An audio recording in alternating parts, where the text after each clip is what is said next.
क्या रवैया इख्तियार किया था। जब ये नौजवान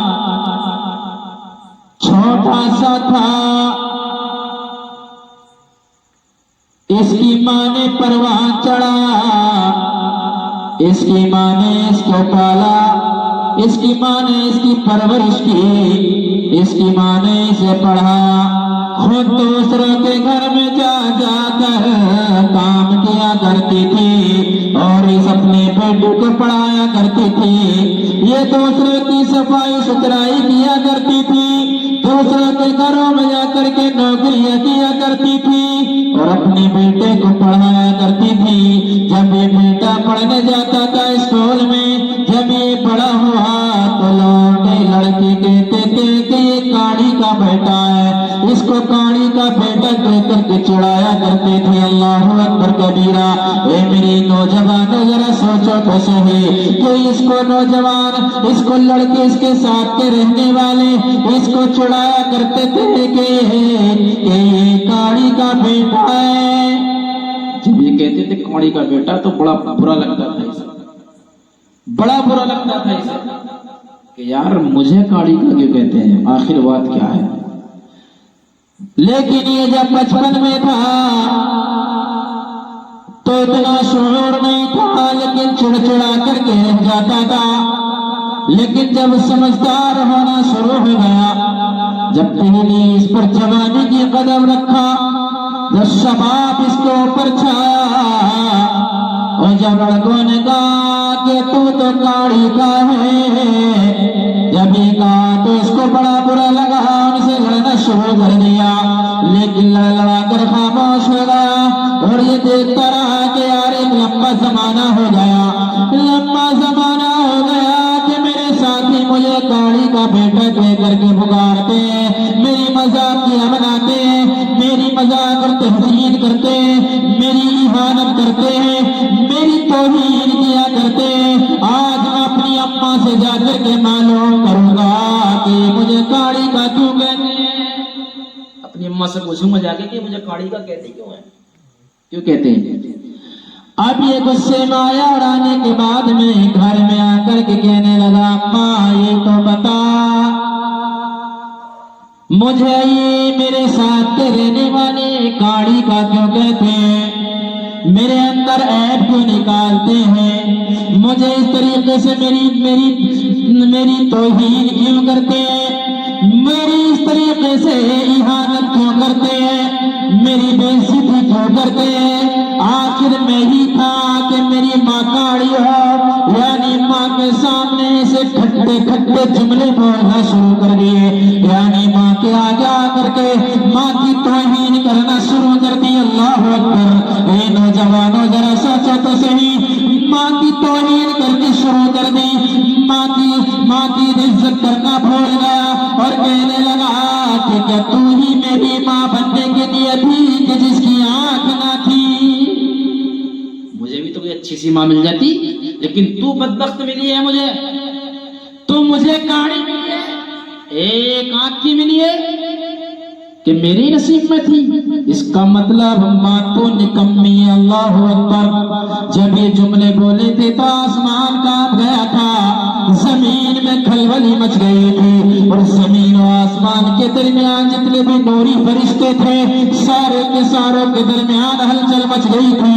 ऐ परवरदिगार आलम, ऐ मेरे मौला, ऐ मेरे पालनहारे, नौजवान कैसा है जो अपनी माँ की इतनी तौहीन कर रहा है, अपनी माँ की इतनी बेइज्जती कर रहा है।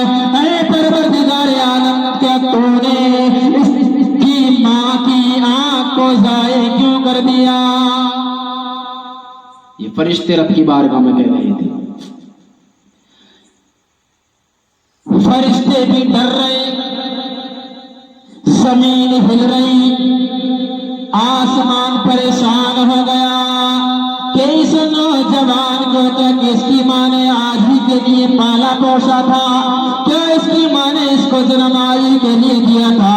इसकी माँ सोच रही थी कि मेरा बेटा परवान चढ़ेगा, और जब उसका बेटा परवान चढ़ गया, पढ़ना लिखना रोना भी शुरू हो गया और पढ़ करके तैयार हो गया और इस तरह की बातें हुई। लेकिन माँ सारी बातों को बर्दाश्त करती चली गई, सारी बातों को पीती चली गई। लेकिन बेटे से ये न कहा कि बेटे तू क्या कह रहा है मेरे बेटे तू मेरी तौहीन क्यों कर रहा है मेरे बेटे तू मेरे गाले यहाँ नती जुमले क्यों बोल रहा है। ये माँ ने नहीं कहा, तार पी गई और बेटे को प्यार से चुनकार दिया, बेटा ये तुझे पूछने का मामला नहीं है, बल्कि तुम पढ़ो और पढ़ लिख करके तैयार हो जाओ। अब ये बेटा पढ़ लिख करके तैयार हो गया। अम्मा को फिक्र हुई कि इसके लिए नई नवेली चांद सी दुल्हन लेकर के आओ,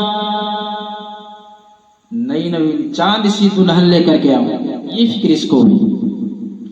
जब इसे ये फिक्र हो गई और इसने रिश्ता कर दिया, बेटे की शादी कर दी, दुल्हन घर के अंदर आ गई। अम्मा ये सोच रही थी कि दुल्हन आई है पकी पकाई खाने के लिए मिल जाएगी। माँ ये सोच रही थी कि घर के अंदर तो बहू आ गई है, आराम सुकून के सांस मिल जाएंगे। बहू घर के अंदर आ गई है कि बिछाया बिस्तर मिल जाएगा। बहू घर के अंदर आ गई है कि घर के अंदर झाड़ू लगी हुई मिलेगी। बहू घर के अंदर आ गई है कि घर का आंगन साफ सुथरा मिलेगा। बहू घर के अंदर आ गई, बहू घर के अंदर आ गई है कि घर की अलमारी भी साफ मिलेगी। घर के अंदर बहू आ गई कि नाश्ता सुबह को टाइम से मिलेगा। ये की खुशियां थी, सोच रही थी कि सारे काम टाइम पर होंगे, वक्त पर होंगे। लेकिन ये काम मालूम था कि बेटा और बेटी की बहू कौन से गुल खिलाए, पता ही नहीं था। ये तो उसकी सोच थी कि ये मेरे घर में आई है तो सब कुछ सही होगा, आराम मिलेगा, सुकून मिलेगा, राहत की सांसें मिलेंगी। लेकिन ये पता नहीं था कि बीबी आई है बेटे की क्या गुल खिलाए। अब कुछ दिन गुजर गए। जब घर शादी नहीं हुई थी बेटे की और घर से बेटा जाता था काम काज करने के लिए, ये सर्विस पे जाया करता था, तो बेटा जब वापस आता था तो पैसों का बटुआ अपनी माँ के हाथ में देता था। किसे देता था? माँ के हाथ में पैसों का बटुआ दे देता था कि माँ ये मेरी महीने की कमाई है। माँ बड़ी खुश होती थी कि मेरा बेटा बड़ा फर्माबरदार है, कि जो महीने की कमाई होती है मुझे ला करके दे देता है। ये बड़ी खुश होती थी और खुश होने की बात थी। परवरिश इसीलिए तो किया था, जो उम्मीद थी, जिस उम्मीद को लेकर के परवान चढ़ाया था, जो उम्मीद लेकर के बुढ़िया ने ज़ईफ़ बना अपने बेटे की परवरिश तालीम और तरबियत पर